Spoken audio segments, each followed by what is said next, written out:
ദീർഘായുസ് കൊണ്ട് തൃപ്തി വരുത്താമെന്ന് പറഞ്ഞ കർത്താവായ യേശു ക്രിസ്തുവിൻ്റെ നാമത്തിലുള്ള സ്നേഹ വന്ദനത്തെ അറിയിക്കുന്നു. യോഹന്നാൻ്റെ സുവിശേഷം 1-ാം അധ്യായം അതിൻ്റെ 48 മുതൽ 51 വരെയുള്ള വേദഭാഗത്തിലേക്ക് നമ്മൾ ശ്രദ്ധ തിരിക്കാം. യോഹന്നാൻ്റെ സുവിശേഷം 48 മുതൽ 51 വരെ.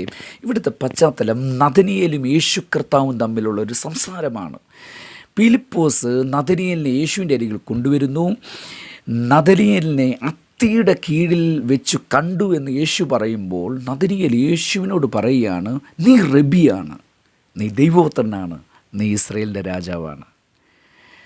3 റെവലേഷനാണ് യേശുവിനെക്കുറിച്ച് നഥനയേൽ പറയുന്നത്. നീ ഒരു റബ്ബിയാണ്, നീ ഒരു ദൈവപുത്രനാണ്, നീ ഇസ്രായേലിൻ്റെ രാജാവാണ്.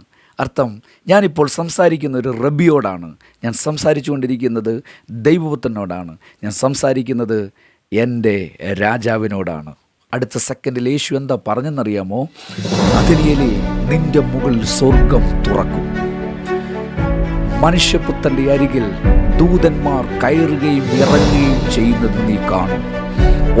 നിന്റെ മുകളിൽ സ്വർഗം തുറക്കും, നീ ദൈവപുത്രനെ കാണും, ദൂത മണ്ഡലങ്ങളെ നീ സ്പർശിക്കപ്പെടും. പ്രിയരെ, ക്രിസ്തുവിനെ നിങ്ങൾക്കെങ്ങനെയാണോ മനസ്സിലാക്കുന്നത് അതിനനുസരിച്ചായിരിക്കും നിങ്ങളുടെ ഡെലിവറൻസുകൾ നടക്കുന്നത്. ക്രിസ്തുവാണ് നമ്മുടെ ഡെലിവറൻസിൻ്റെ താക്കോൽ. ക്രിസ്തുവിനെ മനസ്സിലാക്കുന്നതിനനുസരിച്ച് നിങ്ങളുടെ രോഗം സൗഖ്യമാകും. ക്രൈസ്റ്റിനെ നിങ്ങൾക്ക് മനസ്സിലാകുന്നതനുസരിച്ച് പൈശാചിക ബാധയ്ക്കകത്തുനിന്ന് നിങ്ങൾ പുറത്തു വരും. നിങ്ങളുടെ അന്തരീക്ഷത്തെ മുഴുവൻ ചേഞ്ച് ചെയ്യണമെങ്കിൽ നിങ്ങൾക്കറിയേണ്ടത് ഞാൻ സേവിക്കുന്ന എൻ്റെ ദൈവം ആരാണെന്നാണ്.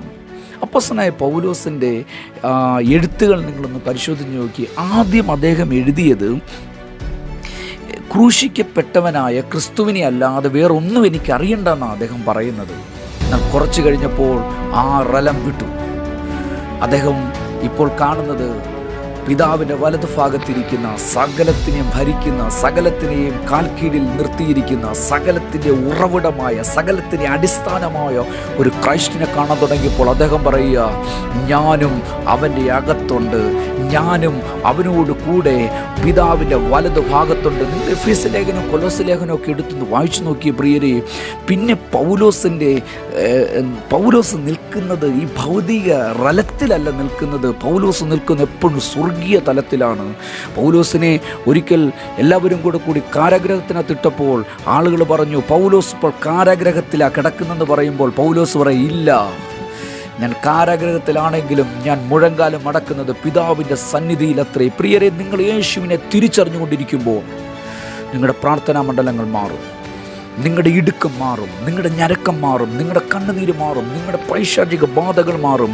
ഈ പ്രഭാതത്തിൽ നിങ്ങൾക്ക് അസാധാരണമായ ഒരു വിടുതൽ ലഭിക്കത്തക്കവണ്ണം, ഒരു ഫ്രീഡം ലഭിക്കത്തക്കവണ്ണം ആ ക്രിസ്തുവിനിലേക്കുള്ള ഫോക്കസ് വർദ്ധിപ്പിക്കുക. ക്രിസ്തുവിനെ അറിയുവാൻ വേണ്ടി നിങ്ങൾ കൊതിക്കുക. കർത്താവ് നിങ്ങളെ ധാരാളമായി അനുഗ്രഹിക്കട്ടെ. God bless you.